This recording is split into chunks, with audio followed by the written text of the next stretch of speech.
Hi, we are back with the next section of Evangeline, A Tale of a Katie. I was interested at the end of the last section.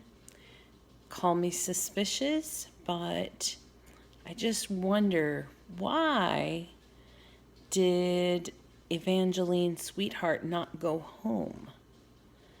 What do you think? I have my own ideas, but I'm not telling just yet. Anyway, right now we are on section 4, and this section begins the next day. So get ready for a lot more eloquent descriptions that Longfellow is so good with, and maybe we're going to find out why all the ships are in the bay. So without further ado, this is part the first, section 4 of Evangeline, Tale of a Katie. Pleasantly rose next morn the sun on the village of Grand Pre. Pleasantly gleamed in the soft, sweet air the basin of Minas, where the ships with their wavering shadows were riding at anchor.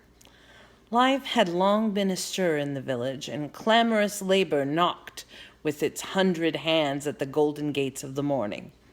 Now, from the country around, from the farms and neighboring hamlets, came in their holiday dresses the blithe Acadian peasants. Many a glad good morrow and jocund laugh from the young folk made the bright air brighter, as up from the numerous meadows, where no path could be seen but the track of wheels in the greensward, group after group appeared and joined or passed on the highway. Long ere noon, in the village all sounds of labor were silenced. Thronged were the streets with people, and noisy groups at the house doors sat in the cheerful sun and rejoiced and gossiped together.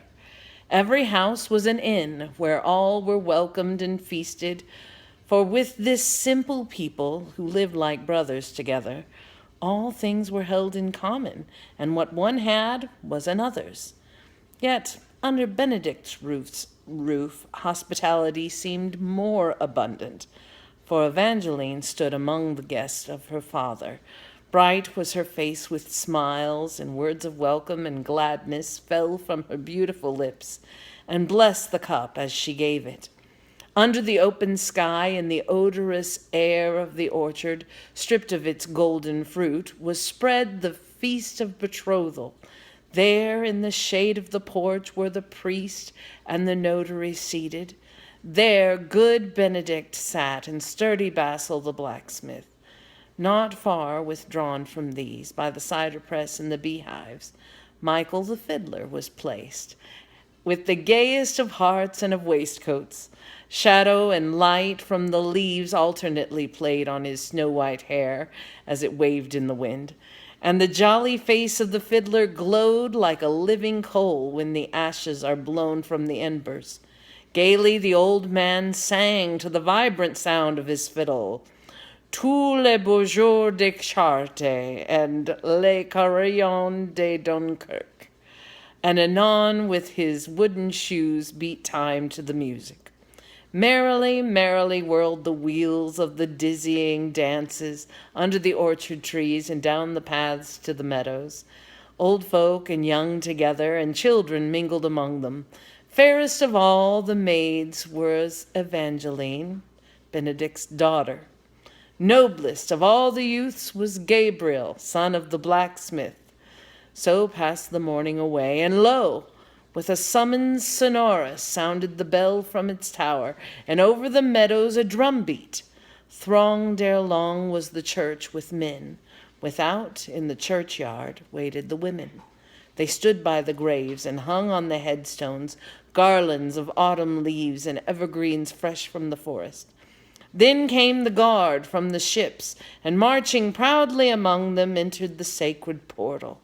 With loud and dissonant clangor echoed the sound of their brazen drums from ceiling and casement. Echoed a moment only, and slowly the ponderous portal closed, and in silence the crowd awaited the will of the soldiers. Then uprose their commander, and spoke from the steps of the altar, holding aloft in his hand, with its seals, the royal commission. "You are convened this day," he said, "by his majesty's orders. Clement and kind has he been, but how you have answered his kindness, let your own hearts reply. To my natural make and my temper painful the task is I do, which to you I know must be grievous. Yet must I bow and obey and deliver the will of our monarch, namely, that all your lands and dwellings and cattle of all kinds forfeited be to the crown, and that you yourselves from this province be transported to other lands. God grant you may dwell there ever as faithful subjects, a happy and peaceable people. Prisoners now I declare you, for such is his majesty's pleasure." As, when the air is serene in the sultry solstice of summer, suddenly gathers a storm, and the deadly sling of hailstones beats down on the farmer's corn in the field and shatters his windows, hiding the sun and strewing the ground with thatch from the house roofs, bellowing fly the herds and seek to break their enclosures, so on the hearts of the people descended the words of the speaker. Silent a moment they stood in speechless wonder, and then rose louder and ever louder a wail of sorrow and anger, and by one impulse moved, they madly rushed to the doorway. Vain was the hope of escape, and cries and fierce imprecations rang through the house of prayer, and high o'er the heads of the others rose, with his arms uplifted, the figure of Basil the blacksmith, as on a stormy sea a spar is tossed by the billows. Flushed was his face, and distorted with passion, and wildly he shouted, "Down with the tyrants of England! We never have sworn them allegiance. Death to these foreign soldiers who seize on our homes and our harvests." More he would fain have said, but the merciless hand of a shoulder smote him upon the mouth and dragged him down the pavement. In the midst of strife and tumult of angry contention, lo, the door of the chancel opened, and Father Felician entered with serious mien, and ascended the steps of the altar. Raising his reverend hand with a gesture, he awed into silence all that clamorous throng. And thus he spake to his people. Deep were his tones and solemn, in accents measured and mournful. Spake he, as after the Toscan's alarum, distinctly the clock strikes. "What is this that ye do, my children? What madness has seized you? 40 years of my life have I labored among you and taught you, not in word alone, but in deed, to love one another. Is this the fruit of my toils, of my vigils and prayers and privations? Have you so soon forgotten all lessons of love and forgiveness? This is the house of the Prince of Peace, and would you profane it thus with violent deeds and hearts overflowing with hatred? Lo, where the crucified Christ from his cross is gazing upon you, see? In those sorrowful eyes what meekness and holy compassion! Hark, how those lips still repeat the prayer, O Father, forgive them. Let us repeat that prayer in the hour when the wicked assail us. Let us repeat it now and say, O Father, forgive them."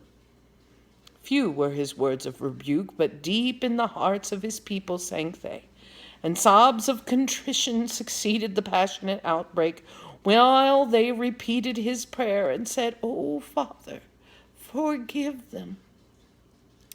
Then came the evening service. The tapers gleamed from the altar. Fervent and deep was the voice of the priest, and the people responded not with their lips alone, but their hearts. And the Ave Maria sang they, and fell on their knees, and their souls, with devotion translated, rose on the ardor of prayer, like Elijah ascending to heaven.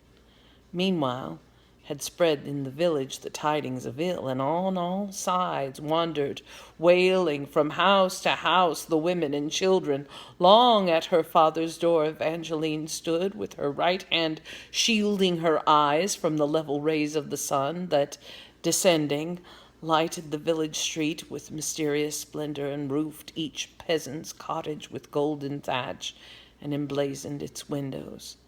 Long within had been spread the snow-white cloth on the table. There stood the wheaten loaf, and the honey fragrant with wild flowers. There stood the tankard of ale, and the cheese fresh brought from the dairy, and at the head of the board the great armchair of the farmer.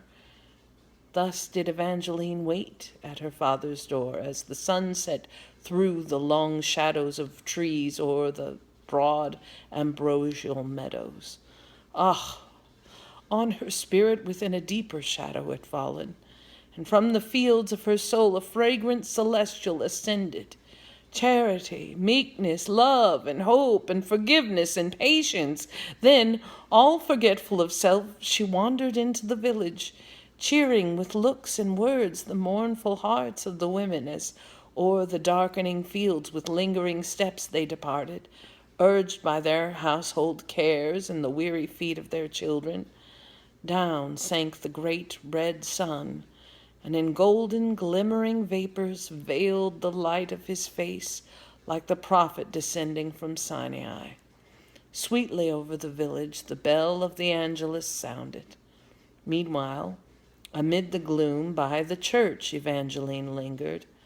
All was silent within, and in vain at the door and the windows stood she, and listened and looked, till, overcome by emotion, "Gabriel!" cried she aloud with tremulous voice, but no answer came from the graves of the dead, nor the gloomier grave of the living. Slowly at length she returned to the tenantless house of her father. Smoldered the fire on the hearth, on the board was the supper untasted.